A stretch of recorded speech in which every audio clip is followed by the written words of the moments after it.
আসসালামু আলাইকুম ওয়া রাহমাতুল্লাহি ওয়া বারাকাতুহু।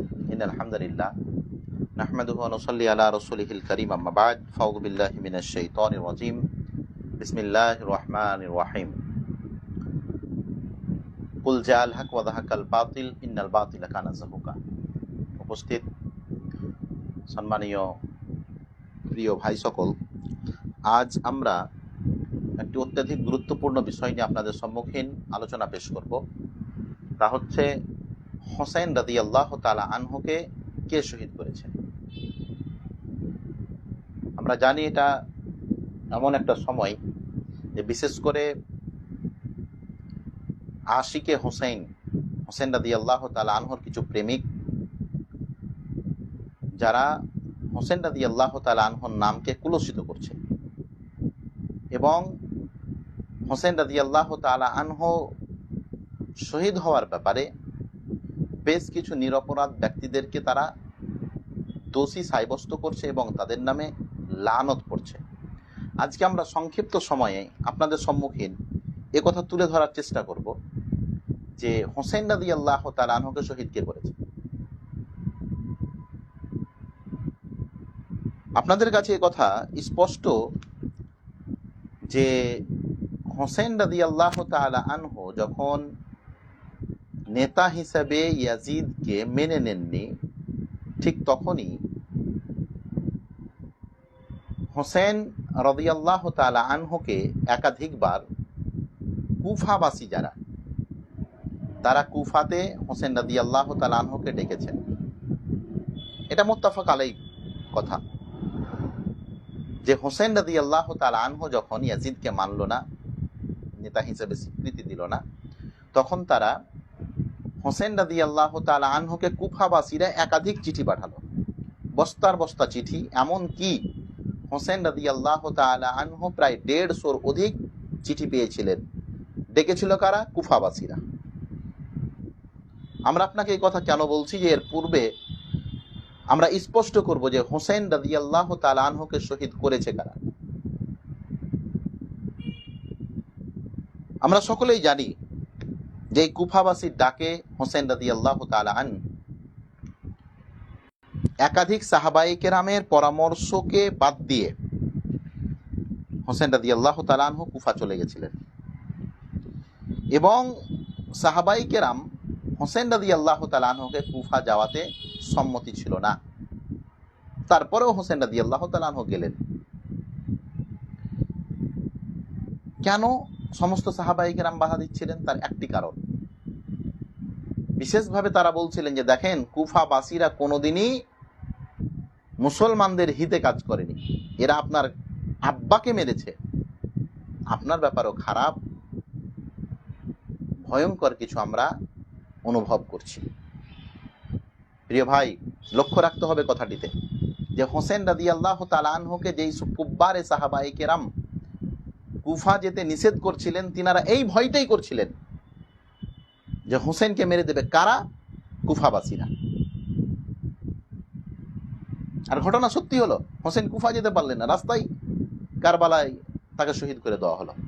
প্রশ্ন হচ্ছে যে হোসেনকে মারল কারা? আমরা আপনাদের সম্মুখীন স্পষ্ট করছি, যারা আজকে আমাদেরকে আহলে উমাইয়া বা উমাইয়া খেলাফতের দাস বলছো, জেনে রাখো সত্য কথা মানুষের সম্মুখীন তুলে ধরা আহলে হাদিসদের চরিত্র। আমরা শিয়া ভক্ত নই এবং আমরা হক এবং বাতিল মানুষের সম্মুখীন তুলে নিয়ে আসার আপ্রাণ চেষ্টা করি। আজকে আল্লাহ নবী মুহাম্মদ সাল্লাল্লাহু আলাইহি সাল্লামের নাতির ব্যাপারে যে আকীদা এবং যে বিশ্বাস রাখা হয়েছে, আল্লাহর কসম করে বলছি, কোন মুসলমানের এই আকীদা এবং বিশ্বাস হতে পারে না। হোসেনের নাম করে এরা, হোসেন রাদিয়াল্লাহু তাআলা আনহুর নাম করে এরা হোসেন রাদিয়াল্লাহু তাআলা আনহুকে কুলসিত করছে। পুরো বিশ্বের আগাদিকে হোসেনকে কুলসিত করছে এরা। শুনেন, হোসেন রাদিয়াল্লাহু তাআলা আনহু কারবালাতে শহীদ হয়েছেন, এতে কোনো সন্দেহ নেই। আর প্রত্যেক ব্যক্তি মুসলমান এই ঘটনাকে কেন্দ্র করে ব্যথিত। হোসেন রাদিয়াল্লাহু তাআলা আনহু, নবী মুহাম্মদ সাল্লাল্লাহু আলাইহি সাল্লাম বলেছেন, সাইয়্যিদা শাবাবে আহলিল জান্নাহ, হাসান ও হোসেন এই দুইজন হচ্ছে জান্নাতে যুবকদের সর্দার। এটা হচ্ছে হোসেনের মর্যাদা। যারা হোসেন রাদিয়াল্লাহু তাআলা আনহুর ব্যাপারে বলো যে আহলে হাদিসেরা ইয়াজিদ পন্থী এবং আহলে হাদিসেরা হাসান হোসেনকে ভালোবাসে না, আহলে বাইতকে ভালোবাসে না। আরে আহলে বাইতের ফজিলতের যতগুলো কিতাব আছে, হাসান হোসেন, আলী, ফাতেমা, এদের ফজিলতের ব্যাপারে কি আমাদের মুহাদ্দিসিনে কেরাম কথা লেখেনি? আর এটা তিরমিজির হাদিস, আর ইমাম তিরমিজি কোনো শিয়া ছিলেন না। প্রিয় ভাই, মক্কা থেকে যখন হোসেন রাদিয়াল্লাহু তাআলা আনহু কুফার দিকে রওনা দিলেন, তখন সমস্ত সাহাবায়ে কেরাম এই ভয় করছিলেন যে হোসেন তুমি কুফা যেও না, তোমাকে ওরা মেরে দেবে। বিখ্যাত সাহাবী। কিন্তু হোসেন রাদিয়াল্লাহু তাআলা আনহু কাউরি কথা শুনে ব্যাঘাত ঘটলো কি, যেটা মক্কাবাসীরা আশঙ্কা করেছিল ওটাই ঘটলো। আমি স্পষ্ট করে বলছি, হোসেন রাদিয়াল্লাহু তাআলা আনহুকে শহীদ তারাই করেছে যারা আজকে হোসেন রাদিয়াল্লাহু তাআলা আনহুর মাতম পার্টি করছে। এরা শাক দিয়ে মাছ ঢাকার চেষ্টা করছে। আমার মুখের কথা নয়, আমি আপনাকে দলিল দিয়ে কথা বলবো। তার আগে একটু ইতিহাস পড়ি। এই পারস্য সাম্রাজ্য, ইরাক বলেন, ইরান বলেন, কুফা বলেন, এই সমস্ত দেশগুলি কোনোদিন মুসলমানদের হকে কাজ করেনি। আমাদের দ্বিতীয় খলিফা উমর রাদিয়াল্লাহু তাআলা আনহুকে মেরেছে এরাই, ইরাকবাসীরা। ফিরোজ আবু লুলু উমর রাদিয়াল্লাহু তাআলা আনহুকে 23 হিজরি 26 জিলহিজ্জা ফজরের নামাজ পড়াচ্ছিলেন, ইমামতি করছিলেন দ্বিতীয় খলিফা উমর রাদিয়াল্লাহু তাআলা আনহু। নামাজরত অবস্থায় ফজরের নামাজ পড়ছেন, এই মতো অবস্থায় ফিরোজ আবু লুলু, যার বাড়ি পারস্য সাম্রাজ্য, 23 হিজরি 26 জিলহিজ্জা তল পেটে একটি নয়, দুটি নয়, 13টি আঘাত করেন অস্ত্র। ফিরোজ আবু লুলু, উমর রাদিয়াল্লাহু তাআলা আনহু সেখানেই বেহুশ হয়ে যান এবং মসজিদে আরো 11 জনের উপরে আঘাত করে এই ফিরোজ আবু লুলু। ফিরোজ আবু লুলু এর বাড়ি কোথায়? ফিরোজ আবু লুলু আমিরুল মুমিনিন উমারকে মারলেন রাদিয়াল্লাহু তাআলা আনহু এবং অন্যান্য সাহাবায়ে কেরামদেরকে মারলেন। যখন সে নিজে জান বাঁচাতে পারলো না, আত্মহত্যা করলো, তার লাশকে নিয়ে চলে গেল কারা? ইরানিরা। আর ওই ইরানে এখন অবধি 26 জিলহিজ্জা ফিরোজ আবু লুলু যে উমর রাদিয়াল্লাহু তাআলা আনহুকে শহীদ করেছে, তার মাজার বানায় এবং তার মাজারে প্রতি বছর 26 জিলহিজ্জা চাদর চড়ায়। আর তারা বলে যে তুমি ফিরোজ আবু লুলু বাপের বেটা, কেন উমারকে মেরেছ? হে শিয়া পন্থী, যারা শিয়ার গুণগান গাইছেন, যারা উমর রাদিয়াল্লাহু তাআলা আনহুকে শহীদ করেছে, উমর রাদিয়াল্লাহু তাআলা আনহুর উপরে হাত চালিয়েছে, তাদের মাজার আজকে ইরানে 26 জিলহিজ্জা তারা তার গুণগান গায়। উমর রাদিয়াল্লাহু তাআলা আনহুকে মেরে এরা যে হত্যা করেছে উমারকে, তার মাজারে চাদর চড়িয়ে তারা কি বুঝাতে চায়? তৃতীয় খলিফা, দেখেন এদের ইতিহাস কত ভয়ঙ্কর। দ্বিতীয় খলিফাকে হত্যা করলো ইরানিরা। তৃতীয় খলিফা, তিনি হচ্ছেন তৃতীয় খলিফা উসমান গনি রাদিয়াল্লাহু তাআলা আনহু। 36 হিজরি 18 জিলহিজ্জাতে উসমান গনি রাদিয়াল্লাহু তাআলা আনহুকে শহীদ করলো, হত্যা করলো, টুকরো টুকরো করে কাটলো। কারা? উসমান গনি রাদিয়াল্লাহু তাআলা আনহু শহীদ হওয়ার কয়েকদিন পূর্বে পারস্য সাম্রাজ্য থেকে প্রায় 1000 ব্যক্তি ছদ্মবেশে মদিনায় প্রবেশ করেছিল। আর আলী রাদিয়াল্লাহু তাআলা আনহু তারাকে বাধা দিয়েছিলেন, কিন্তু তারা মিথ্যা কথা বলল যে আমরা উমরার উদ্দেশ্যে এসেছি। আর তারাই আমাদের তৃতীয় খলিফা উসমান গনি রাদিয়াল্লাহু তাআলা আনহুকে টুকরো টুকরো করে কেটে বাড়ির মধ্যে ফেলে রেখেছিল 3 দিন 3 রাত। ইতিহাস পড়েন। উসমান গনি রাদিয়াল্লাহু তাআলা আনহুকে 3 দিন 3 রাত বাড়িতে কেটে ফেলে রেখেছে। 3 দিন পরে কিছু সাহাবায়ে কেরাম উসমান গনি রাদিয়াল্লাহু তাআলা আনহুর লাশটি মাত্র 7 জন মিলে কাফন দাফনের কাজ করলেন। এরা কারা? এরা হচ্ছে ওরাই যারা পারস্য সাম্রাজ্যে বসবাস করে, ইরান এবং ইরাকিরা। এরপরে আসেন চতুর্থ খলিফা আলী রাদিয়াল্লাহু তাআলা আনহু। খলিফা পদে যখন তিনি নিযুক্ত হলেন, তারপরে বিদ্রোহ তৈরি হলো, মুসলমানদের মধ্যে বিদ্রোহ তৈরি হলো। উসমান গনি রাদিয়াল্লাহু তাআলা আন মদিনা ছেড়ে চলে গেলেন কুফা। ঘটনা খুব গুরুত্বপূর্ণ, মন দিয়ে শুনেন। উমার রাদিয়াল্লাহু তাআলা আনহুর আমলে মুসলমানদের রাজধানী ছিল মদিনা। উসমান গনি রাদিয়াল্লাহু তাআলা আনহুর জামানায়ও ছিল মদিনা মুসলমানদের রাজধানী।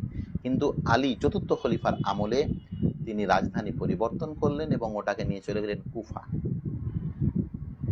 তিনি আনুমানিক 5 বছর দায়িত্বে ছিলেন। দায়িত্ব পাওয়ার পরে এই কুফাবাসীরাই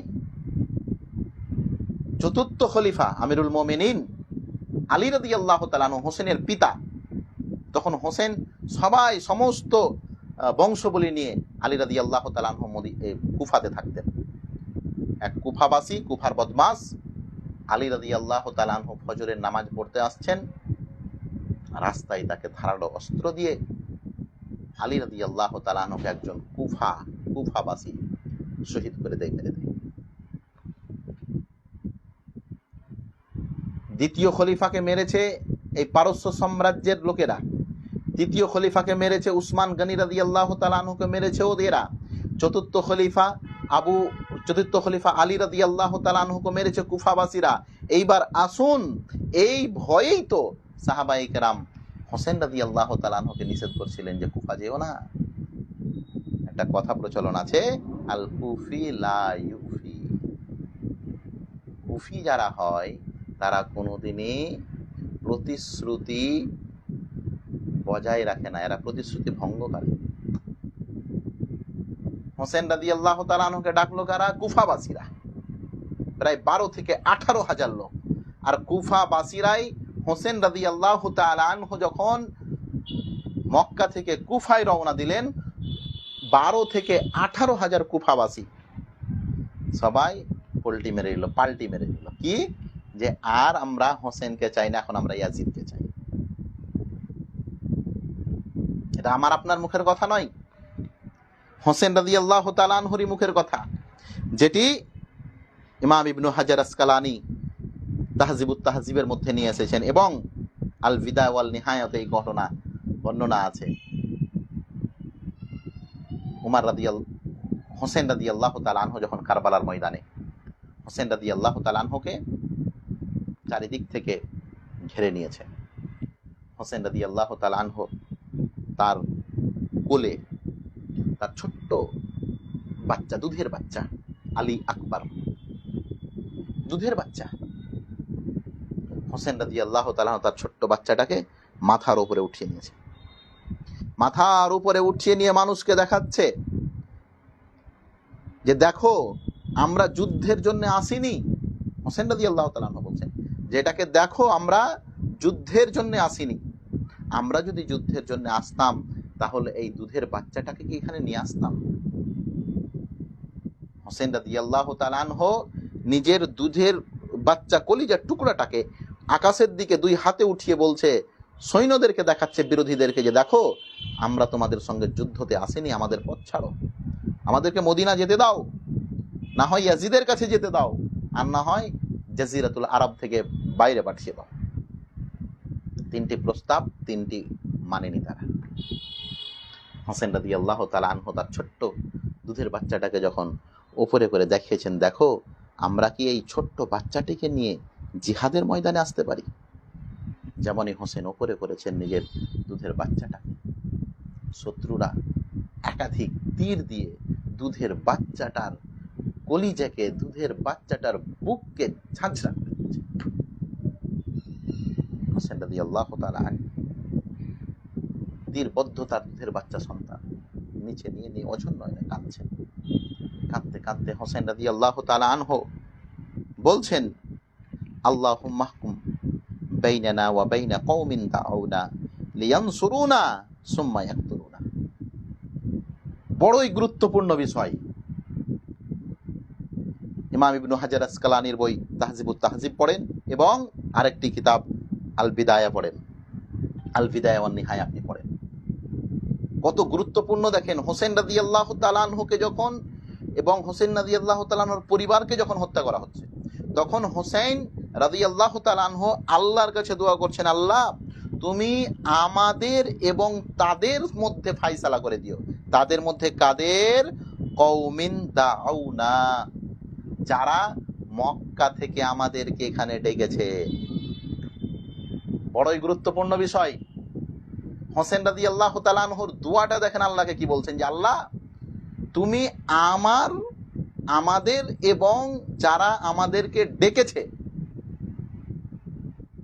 তাদের ফায়সালা করিও। কেন ফায়সালা করিও আল্লাহ? লিয়ানসুরুনা সুম্মা ইয়াকতুলুনা। তারা আমাদের সহযোগিতা করার প্রতিশ্রুতি দিল আর আমাদেরকে ডেকে আমাদেরকে হত্যা করলো। পুরো পৃথিবীর লোক জানে যে হোসেন রাদিয়াল্লাহু তাআলা আনহুকে মক্কা থেকে কুফাতে ডেকেছিল কারা। আর হোসেন রাদিয়াল্লাহু তাআলা আনহু নিজে বলছেন যে আমাকে মারছে কারা, আমাদেরকে মারছে কারা? কওমিন দাউনা, যারা আমাদেরকে মক্কা থেকে কুফা ডেকেছিল। কুফার বাসীদের টার্গেট করে দোয়া করছেন আল্লাহ নবী মুহাম্মদ সাল্লাল্লাহু আলাইহি সাল্লামের নাতি হোসেন রাদিয়াল্লাহু তাআলা। অথচ হোসেন রাদিয়াল্লাহু তাআলা এখানে স্পষ্ট করছেন যে আমাদেরকে হত্যা করছে। তিনি স্পষ্ট বর্ণনা করছেন যে আল্লাহ যারা আমাদেরকে ডেকেছে আর আমাদেরকে ডেকে আমাদেরকে হত্যা করছে, তুমি তাদের ফায়সালা করে দিও। আমরা বলেছি যে এই কুফাবাসী, এই ইরাকবাসী, এই ইরানবাসী, এদের পুরো চ্যাপ্টার আপনি পড়েন, মুসলমানদের হিতে কোনোদিন এরা কাজ করেনি, মুসলমানদের পক্ষে এরা কোনোদিন কাজ করেনি। আজকে আপনি বলছেন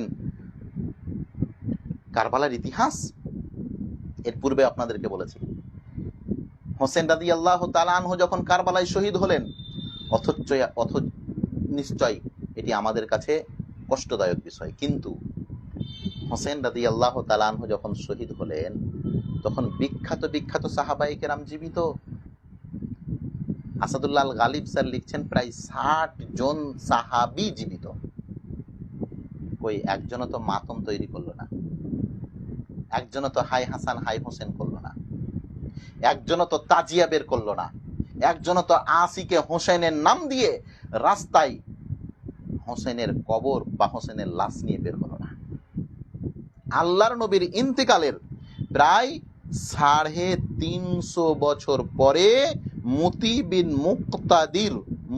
বিন মুক্তাদিরের আমির মুজিউদ্দৌলা, আল্লাহ নবীর ইন্তেকালের ৩৫০ বছর পরে হোসেন রাদিয়াল্লাহু তাআলা আনহুর শোক সংবাদ, হোসেন রাদিয়াল্লাহু তাআলা আনহুর শোক দিবস পালন করার জন্য পুরো বিশ্বের মানুষকে বাধ্য করল। যারা হোসেনের নাম দিয়ে রাস্তায় ছেলে এবং মেয়ে ডিজের তালে নাচছ, যারা হোসেন রাদিয়াল্লাহু তাআলা আনহু এবং হাসান রাদিয়াল্লাহু তাআলা আনহুর নামকে কুলসিত করছো, আমি তাদেরকে স্পষ্ট বলতে চাই, নবী মুহাম্মদ সাল্লাল্লাহু আলাইহি সাল্লামের নাতিরা কোনোদিন গান বাজনা প্রেমিক হতে পারে না। এই মুতি বিন মুক্তাদির এর আমির হচ্ছে মুজিউদ্দৌলা, যে ৩৫৩ হিজরিতে সর্বের প্রথম বিশ্বের মানুষকে বাধ্য করে ক্ষমতা পেয়ে যে তোমাকে তাজিয়া মানাতে হবে। এর পূর্বে কোন একজন বান্দা দেখা তাজিয়া হয়েছে? সাহাবায়ে কেরাম জীবিত, দেখান কোন একজন ব্যক্তি দেখান যে তখন তাজিয়া হয়েছে। ৪ জন খলিফা, ৪ জন ইমাম, একজন ইমামের প্রতিশ্রুতি দেখান যে না তাজিয়া তারা বের করেছে কোনোদিন। তারা হোসেনকে ভালোবাসতো না, হোসেনের ব্যাপারে আপনি বেশি ভালোবাসেন না। বন্ধু, এটা হোসেনের ব্যাপারে ভালোবাসা নয়, আসল ঘটনা আসি। এবার আসলে যারা হোসেনকে মেরেছে তারাই হোসেনের নামে আজকে তাজিয়া পার্টি করছে। এর প্রমাণ কি আছে? প্রমাণ ফাঁক দিয়ে মাছ ঢাকার চেষ্টা। যারা হোসেনকে শহীদ করেছে তারাই দোষটা পরের ঘাড়ে চাপাতে যাইছে, যাতে করে দোষমুক্ত হওয়া যায়। হোসেন রাদিয়াল্লাহু তাআলা আন তিনি স্পষ্ট করছেন, তিনার বাক্যতেই একবার স্পষ্ট করছেন যে আল্লাহ তুমি তাদের ফায়সালা করে দিও যারা আমাদেরকে ডাকলো আর ডেকে এখানে হত্যা করছে। তার মানে ডাকলো কারা? প্রশ্ন আমার আজকে বিশ্বের কাছে। হোসেন রাদিয়াল্লাহু তাআলা আনহু স্পষ্ট বলছেন, আল্লাহ তুমি ফায়সালা করে দিও তাদের এবং আমাদের মধ্যে কওমিন দাউনা, এমন কওম, এমন লোকদের ব্যাপারে যারা আমাকে এখানে ডেকেছে। কে ডেকেছিল? কারা ডেকেছিল হোসেন রাদিয়াল্লাহু তাআলা আনহু? কুফাবাসী কি নয়? কত হাদিস নেবেন এই ব্যাপারে? উম্মার ইজমা আছে, উম্মা ঐক্যবদ্ধ এই ব্যাপারে। সে হানাফি, বেরেলি, শাফি, শিয়া, সুন্নি সবাই ঐক্যবদ্ধ এখানে যে হোসেন রাদিয়াল্লাহু তাআলা আনহুকে কুফা ডেকেছিল কারা? কুফাবাসীরা। আর হোসেন রাদিয়াল্লাহু তাআলা আনহু বলছেন আল্লাহ যারা ডাকলো আমাকে তারাই মারছে, আল্লাহ তুমি আর ফায়সালা করে দিও। এর মানে কে? ইয়াজিদ তো তখন 7 সমুদ্র 13 নদী পার, সিরিয়ার রাজধানী দিমাশকে রয়েছেন ইয়াজিদ। কই ইয়াজিদের ব্যাপারে তো তখন ওই যুগে একজন সাহাবী, কোনো একজন সাহাবী তো কলম উঠা কিংবা মুখ উঠা এরকম হয়নি ইয়াজিদকে বলেছে ইয়াজিদ তুই আল্লাহ নবীর নাতিকে হত্যা করেছিস। বরঞ্চ ইয়াজিদের কানে যখন খবর গেছে ইয়াজিদ কেঁদেছেন। আসল দোষী এবং ইয়াজিদ নির্দোষ কি নির্দোষ নয় এটা নিয়ে আপনার সঙ্গে অন্যদিন কথা বলবো, যে ইয়াজিদের ব্যাপারে সালাফদের এবং সাহাবায়ে কেরামদের এবং কোরআন হাদিস দ্বারা ইয়াজিদের ব্যাপারে কি প্রমাণ হয় এটা আপনাকে অন্যদিন বলবো। কিন্তু আমি আপনাকে বলতে চাইছি হোসেন রাদিয়াল্লাহু তাআলা আনহুকে হত্যা করেছে কারা? আমরা বলতে চাই হোসেনকে হত্যা করেছে তারা যারা দ্বিতীয় খলিফা আমিরুল মুমিনিন উমর রাদিয়াল্লাহু তাআলা আনহুকে যারা শহীদ করেছে, যারা আল্লাহর নবীর দুইটি কন্যা সন্তানকে আল্লাহ নবী বিবাহ দিয়েছিলেন পরস্পর, যিনি হচ্ছেন উসমান গনি রাদিয়াল্লাহু তাআলা আনহু। যে উসমানকে শহীদ করেছে সেই হোসেনকে শহীদ করেছে, যেই হোসেনের পিতা আলী রাদিয়াল্লাহু তাআলা আনহুকে শহীদ করেছে তারাই হোসেন রাদিয়াল্লাহু তাআলা আনহুকে শহীদ করেছে। হোসেন রাদিয়াল্লাহু তাআলা আনহুকে আর অন্য কার কেউ মারেনি। এখন আমাদের প্রশ্ন হচ্ছে যারা উমর রাদিয়াল্লাহু তাআলা আনহুর মৃত্যু দিবস পালন করে, যারা মৃত্যু দিবস পালন করে না, মৃত্যু দিবসটাকে খুশির দিন পালন করে, এবং যে মেরেছিল তার ব্যাপারে একটা কথা, ফিরোজ আবু লুলুর মাজার এখনো ইরানে আছে। আর এই যে হাসান রুহানি এখন আপনাদের প্রেমিক না, দেখবেন 26শে জিলহিজ্জা অনুষ্ঠান হয়, আর এই হাসান রুহানি এই উমর রাদিয়াল্লাহু তাআলা আনহুকে যে হত্যা করেছে ফিরোজ আবু লুলু, এর কবরে মাজার চড়ায় প্রতি বছর 26শে জিলহিজ্জা। শুনেন, মতি বিন মুক্তাদিরের কথা বললাম, মজিউদ্দৌলা, এই বদমাস আর একটি কাজ করেছিল, পাক্কা শিয়া। আর একটা কি করেছিল শুনবেন? কত ভয়ঙ্কর কাজ করেছিল। এক তো তাজিয়া, প্রথম প্রতিষ্ঠাতা মজিউদ্দৌলা, প্রায় 350 হিজরি পরে আল্লাহ নবীর ইন্তেকালের 50 বছর পরে হোসেন রাদিয়াল্লাহু তাআলা আনহু শহীদ হচ্ছেন কারবালার ময়দানে। আর আল্লাহ নবীর ইন্তেকালের 350 বছর পরে, প্রায় 353 বছর পরে তাজিয়া পার্টি তৈরি করছে মজিউদ্দৌলা। এই মজিউদ্দৌলা আর একটা কাজ করেছিল কি জানেন? উমর রাদিয়াল্লাহু তাআলা আনহুকে যে শহীদ করেছে আর মাজার তৈরি হয়ে গেছে ইরানে, আর একটা ইরানে দিন পালন হয় কি জানেন? ওই দিনটির নাম হচ্ছে ঈদ গাদির খুম মুবারক। এটা কি জানেন? ঈদ গাদিরে খুম মুবারক, অর্থাৎ খুম কুয়ার পবিত্র ঈদের দিন, খুম কুয়ার পবিত্র ঈদের দিন। এটা একটা উৎসব পালন হয় ইরানে। জানেন ডেটটা কত? এই ডেটটা হচ্ছে 28শে জিলহিজ্জা, 18ই জিলহিজ্জা। 18ই জিলহিজ্জা কেন? 18ই জিলহিজ্জা তারা উসমান গনি আমাদের দ্বিতীয় খলিফাকে মেরেছিল, এটাকে তারা ঈদের দিন পালন করে। এবং 26শে জিলহিজ্জা এটাকে ওরা খুশির দিন পালন করে। কত ভয়ঙ্কর দেখেন! উমারকে যারা মারলো, যে মারলো তার মাজারে ফুল চড়ানো, চাদর চড়ানো, এবং সেই দিন খুশি উদযাপন করা ইসলামের কত বড় শত্রু হতে গেলে এই কাজ করতে পারে। এবং আমাদের দ্বিতীয় খলিফা উসমান গনি রাদিয়াল্লাহু তাআলা আনহুকে যে মারলো এবং যেই দিনে মারলো 18ই জিলহিজ্জা, এই দিনকে তারা নাম দিয়েছে হুম কুয়ার পবিত্র ঈদের দিন। কেন এই দিন ঈদের দিন? কারণ এই দিন উসমানকে হত্যা করা হয়েছে। প্রিয় ভাই, মনে রাখবেন, হোসেন রাদিয়াল্লাহু তাআলা আনহুকে যে বা যারা হত্যা করেছে, আহলে সুন্নাত ওয়াল জামাতের আকীদা বলি, আমরা স্পষ্ট বলতে চাই, আল্লাহর কাছে দোয়া করি যে আল্লাহ, যে আল্লাহ নবীর নাতি হোসেনকে মেরেছে তাকে জাহান্নামের সবচাইতে নিচু স্থানে জায়গা দাও, তাতে কোনো সন্দেহ নেই। যে বা যারা হোসেন রাদিয়াল্লাহু তাআলা আনহুকে মেরেছে আল্লাহ তাদেরকে তুমি ছাড়িও না। কিন্তু এর মানে এটা নয়, আল্লাহ কোরআনে বলছেন যে তুমি ফাইসালা করতে গিয়ে এমন ফাইসালা করিও না যে তুমি তাদের উপরে রেগে আছো, দেখেছো, সুযোগ পেয়েছো আর তাদের বিরুদ্ধে ফাইসালা করছো। সানান কওমিন আল্লাহ তা'দিলু ইদিলু হুয়া আকরাবু লিত্তাকওয়া। হতে পারে আলী রাদিয়াল্লাহু তাআলা আনহুর মুয়াবিয়ার সঙ্গে কোনো দ্বন্দ্ব, তারা সাহাবায়ে কেরাম ছিলেন, তারা এক অপরকে ক্ষমা করতে বলা ছিলেন। কোনোদিন আলী রাদিয়াল্লাহু তাআলা আনহু মুয়াবিয়াকে কিংবা মুয়াবিয়া রাদিয়াল্লাহু তাআলা আনহু আলীকে গালমন্দ করেননি।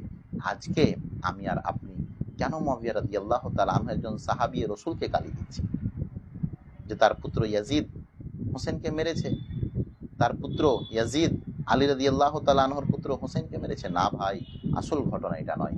আসল, বিশেষ করে মুসলমানদেরকে আমি বলতে চাইছি, শিয়াদের এই চক্রান্ত থেকে নিজেদেরকে দূরে সরা। শিয়ারা চায় আমার এবং আপনার আকীদাকে বিকৃতি করতে, শিয়ারা চায় মুসলমানদের মধ্যে ফাটল ধরাতে। এর জন্যে সালাফদের একটি নীতি হচ্ছে, শিয়ারা মুসলমান নয়, ইরানের শাসক মুসলমান নয়, ইরানের শাসক মুসলমান নয়, সেটা বাশার আল আসাদ হোক কিংবা হাসান রুহানি হোক, মুসলমান নয় এরা। এটি ইজমা আছে, সালাফদের ইজমায়াতে কোনো মতভেদ নেই। আমি আপনাদেরকে বলতে চাইছি, হোসেন রাদিয়াল্লাহু তাআলা আনহুকে মেরেছে তারাই যারা 4 জন খলিফার মধ্যে 3 জন খলিফাকে হত্যা করেছে, শহীদ করেছে, তারা হোসেনকে মেরেছে। আশা করি আপনাদের কাছে আমাদের এই সংক্ষিপ্ত আলোচনা স্পষ্ট হয়েছে। ইনশাআল্লাহ আপনাদের সম্মুখীন ইয়াজিদের কার্যকলাপ এবং ইয়াজিদের ব্যাপারে সাহাবায়ে কেরাম বা সালাফদের কি উক্তি রয়েছে, ইয়াজিদ এই ঘটনায় কতটা দোষী, এই নিয়ে আপনাদের সম্মুখীন ইনশাআল্লাহ আবার একটি আলোচনা রাখবো। আমরা আশা রাখবো যে আপনারা আমাদের আলোচনাগুলো শুনবেন এবং শুনে এই কারবালার আসল যে ইতিহাস, আসল যে ঘটনা, এই ঘটনা জানার চেষ্টা করবেন। এর পূর্বে আপনাদের সম্মুখীন কারবালার ইতিহাস বলে একটি ভিডিও আপলোড দিয়েছিলাম, আপনারা অবশ্যই ওই ভিডিওটি শুনবেন, ওই ভিডিওটি দেখবেন। এবং তার পূর্বে আমরা আবেদন করেছিলাম আপনাদেরকে যে মুহররম মাসের যে রোজা, সেটা আগামীকালকে এবং পরশুদিন তথা 2025-এর জুলাই মাসের 5 এবং 6 তারিখে আমরা আশা রাখবো আপনারা এই রোজাগুলি রাখবেন এবং আল্লাহ পাক রব্বুল আলামিনের কাছে বিগত বছরের আপনার গুনাহ খাতাকে আল্লাহর কাছে মাফ করাতে পারবেন। আল্লাহ যেন আমাদের সকলকে সহজ সরল কথাগুলো বোঝার তৌফিক দান করেন। আমিন ওয়া আখিরু দাওয়ানা আলহামদুলিল্লাহি রাব্বিল আলামিন। আসসালামু আলাইকুম ওয়া রাহমাতুল্লাহি ওয়া বারাকাতুহু।